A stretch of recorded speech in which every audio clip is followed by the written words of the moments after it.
Hola a todos, bienvenidos a este video tutorial de pruebas unitarias en Java con JUnit. Conforme vamos desarrollando nuestro software y añadiendo nuevas funcionalidades, se hace más necesario crear pruebas y test que nos permitan conocer que esos cambios no estén afectando a los resultados que esperábamos inicialmente.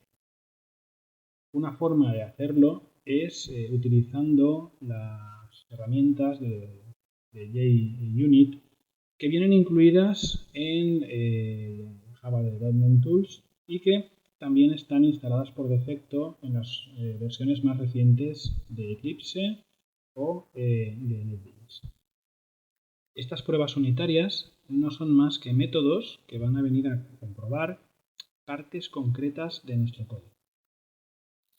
En este caso, para empezar a trabajar con JUnit, vamos a partir de un pequeño programa ya desarrollado y en el mismo vamos a introducir una serie de pruebas con JUnit. Como vemos, hemos creado una clase que se titula cuentadígitos y que nos permite contar los dígitos introducidos en un número.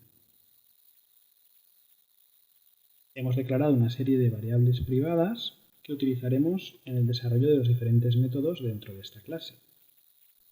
La primera variable es número, que va a venir a recoger el número sobre el cual queremos calcular o contar, mejor dicho, los dígitos pares, impares y totales. Por tanto, estos van a ser también los métodos que forman parte de la clase. Tendremos un método que calculará los pares, otro método que calculará los impares y un último método que calculará los dígitos totales. Tanto en el método pares como en el método impares tenemos una variable contador inicializada a 0 y un bucle while que va a ir sumando 1 a ese contador cada vez que el dígito sea igual a 0 en el caso de los pares o sea diferente de 0 en el caso de los impares. En cada caso, el dígito va a ser igual al resto de dividir el número entre 10. Y al finalizar el bucle, el número será recortado en un dígito al dividirlo entre 10. Por último, en el método dígitos tenemos la variable total dígitos que va a sumar los pares y los impares. Esta clase cuenta dígitos es llamada desde la clase principal, que como vemos contiene el método main y va a solicitar la introducción de un número entero. Una vez introducido, devolverá el número y cuántos son los dígitos pares, cuántos los impares y cuántos dígitos en total. Para empezar a realizar las pruebas con JUnit, crearemos un paquete adicional. En este caso, yo lo voy a denominar test.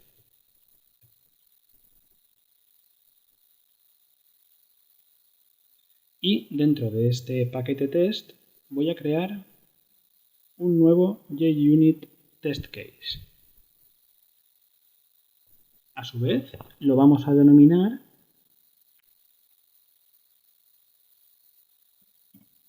cuenta dígitos test 1.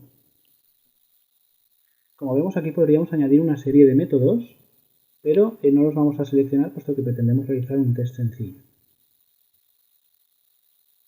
Como podemos observar, JUnit nos ha creado una nueva clase.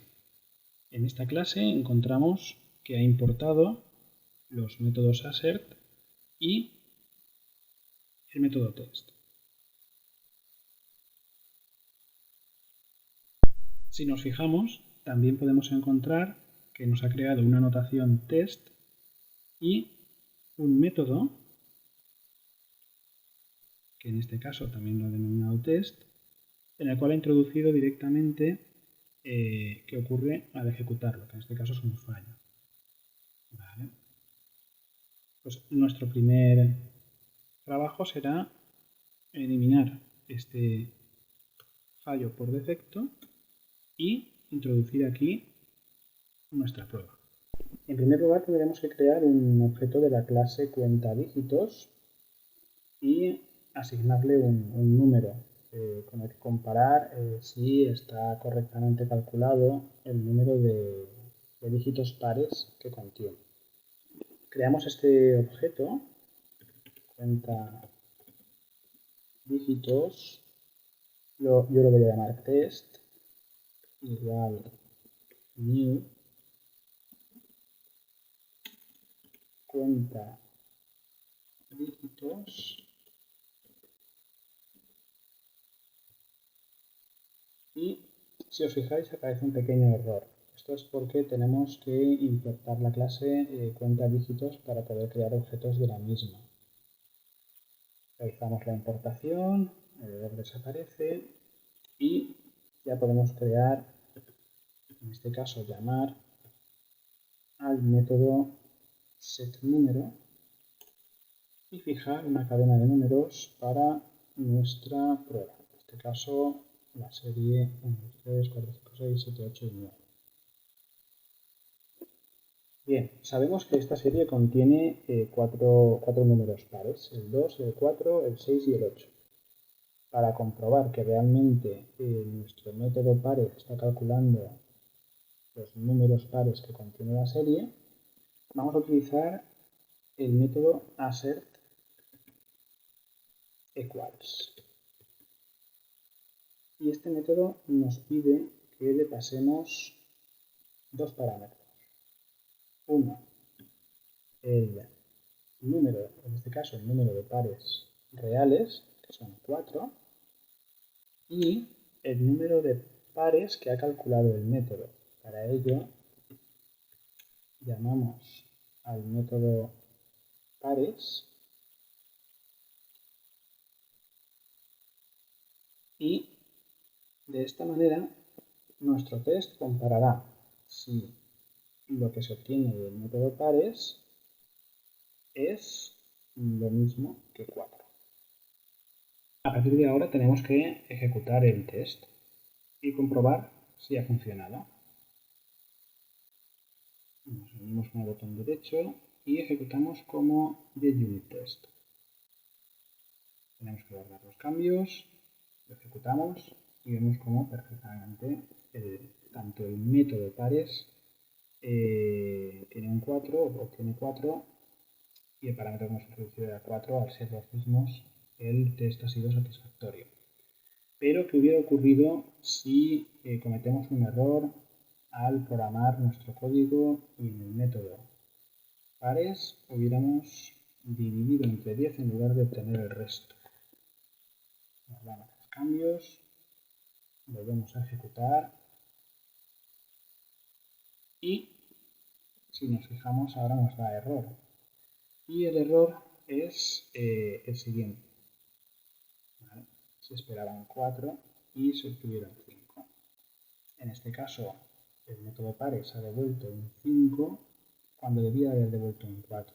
Hemos cometido algún error y tendremos que revisar dónde está. ¿Vale? Volvemos a nuestra clase cuenta dígitos y corregimos el error, volvemos a fijarlo en el resto, lo guardamos y lo que vamos a hacer ahora es generar un nuevo test. Para ello copiamos el anterior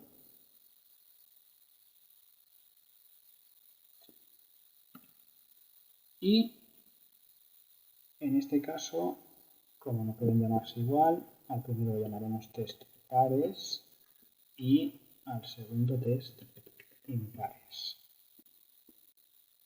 Nos sirve el mismo objeto, el mismo número, y en este caso lo que cambiaremos es tanto el parámetro, porque contiene 5 números impares, como la llamada al método, que en este caso llamaremos al método impares.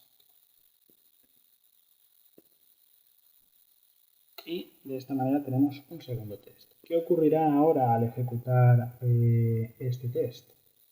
Pues guardamos y vemos que ha sido satisfactorio también. ¿Por qué? Porque el método impares está devolviendo el mismo número que hemos introducido por parámetro. Pero si nos fijamos, está ejecutando los dos. está ejecutando el test pares de manera correcta y el test impares de manera correcta. ¿Qué hubiera ocurrido si el test pares fuera erróneo? En este caso, el test general nos devuelve error, pero vemos que nos indica sí que ha realizado también el test impares de manera correcta y el test pares en este caso nos ha dado un error. Además de añadir aquí sucesivos test, también podríamos haber generado una nueva clase dentro del paquete test y del tipo JUnit y haber pasado este test en esa otra clase. Vamos a probarlo. Venimos al paquete test, creamos un nuevo JUnit test case y vamos a llamarle cuenta dígitos test2. Cuenta dígitos test2. Igual que antes no le pasamos ningún método especial y bueno, aquí tenemos el test generado. Copiamos este segundo test y lo pegamos aquí, sustituyendo este. Vale. En este caso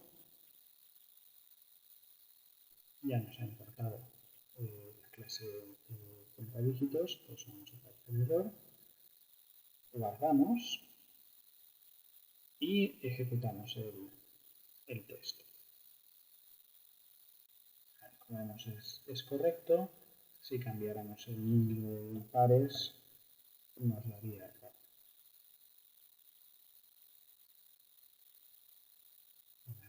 Aquí está. Otra forma de ejecutar los tests podría ser venir al paquete test y con el botón derecho ejecutar todo el paquete como JUnit test. En este caso nos está fallando el test pares porque lo habíamos dejado a 3. ¿Vale? Eliminamos, ponemos un 4 y volvemos a ejecutar.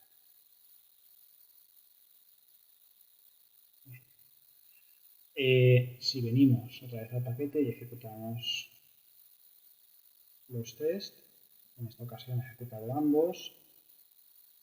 Si vemos el número total de test ejecutados son 3, 2 que tenemos en esta clase y otro más que tenemos en esta otra clase. Todos ellos de manera positiva. Bien, ahora vamos a eliminar esta segunda clase test y vamos a crear un nuevo test. En este caso podemos copiar uno de los anteriores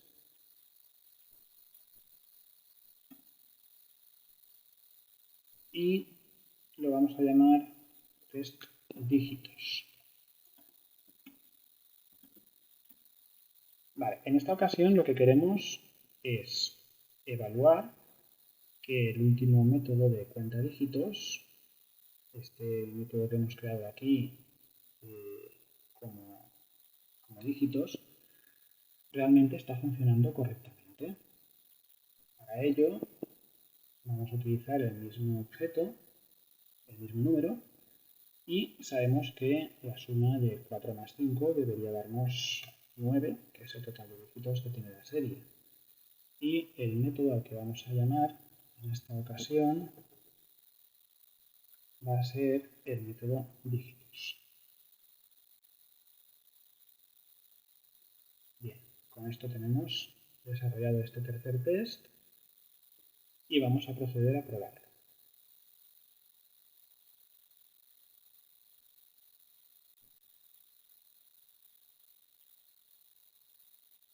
Bueno, si nos fijamos, ha ejecutado los test que contiene la clase y el método testDígitos nos da un error.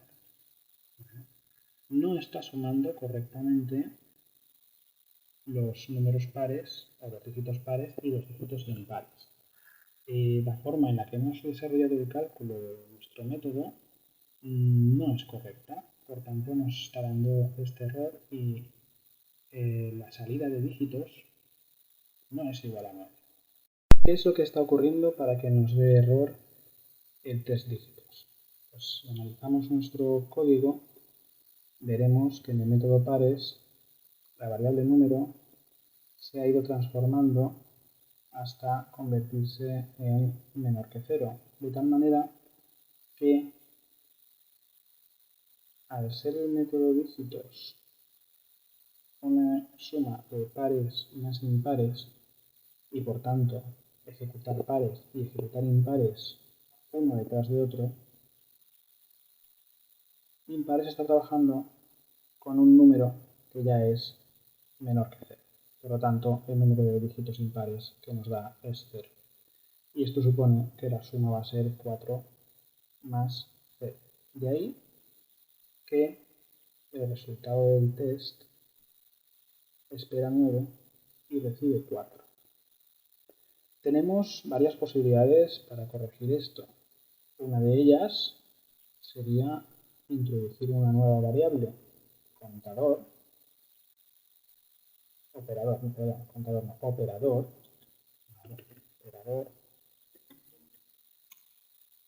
y utilizarla para pasarle el valor de número, de tal manera que el número seguirá siendo el introducido por el usuario y operador será el que vaya transformándose en cada iteración del bucle while.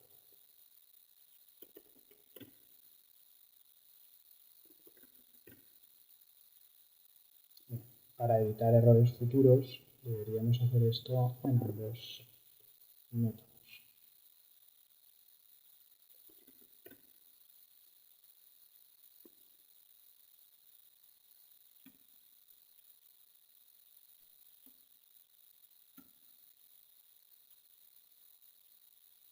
Vale, con esto quedaría solucionado el error y ahora el método dígitos, tal como lo tenemos construido, debería ser correcto.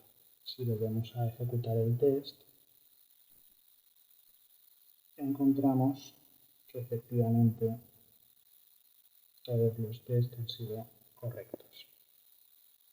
Otra forma de haber resuelto este problema hubiera sido crear un método independiente. Si nos fijamos, aquí yo lo había comentado como método dependiente porque depende del resultado de pares e impares. Podríamos generar un método independiente, como el que tenemos aquí comentado, en el que también con un bucle while calculáramos el número de dígitos y sencillamente pues bueno, estaremos acumulando en el contador cada vez que el operador es mayor que 0 y en este caso queremos dividirlo cada vez por 10.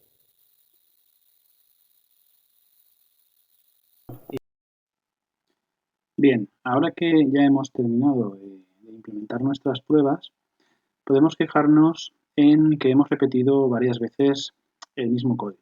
En los tres métodos hemos introducido la creación del objeto y la asignación del número. Esto podemos resolverlo con otros métodos de JUnit. En este caso, podríamos, por ejemplo, crear el objeto desde la clase para utilizarlo en los diferentes métodos. Bastaría con que copiáramos y pegáramos aquí la creación del objeto y utilizáramos la clase before en mayúsculas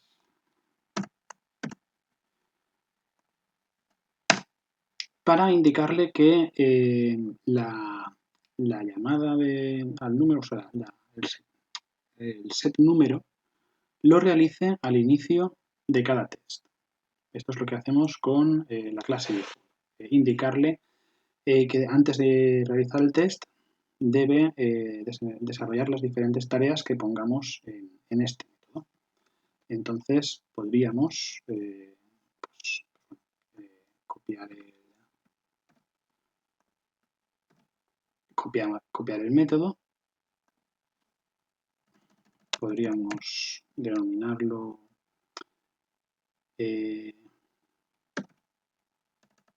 iniciar test y eliminaríamos la creación del objeto que ya la hemos puesto en la clase y dejaríamos solo la asignación del número mediante el método setNumero. De esta manera, ahora podemos eliminar todo este código repetido y dejar únicamente el método assert equals en cada uno de los tests. Guardamos y si tratamos de ejecutar el test, observamos que se ejecuta correctamente. ¿Vale? Lo que hemos hecho en esta última parte es limpiar nuestro código de testeo indicándole qué acciones tiene que realizar siempre antes de cada test. Que en este caso pues bueno, es generar un objeto del tipo test y a este objeto, que es de la clase cuenta dígitos, pasarle el número con el cual queremos realizar el test. Y esta es la manera en la que las pruebas unitarias con JUnit nos pueden ayudar a controlar nuestro código y los cambios que vamos introduciendo no afecten al resultado de nuestros métodos y no nos aparezcan errores inesperados. También nos ayuda a localizar esos errores. Bueno, y hasta aquí este video tutorial. Muchas gracias por vuestra atención y hasta la próxima.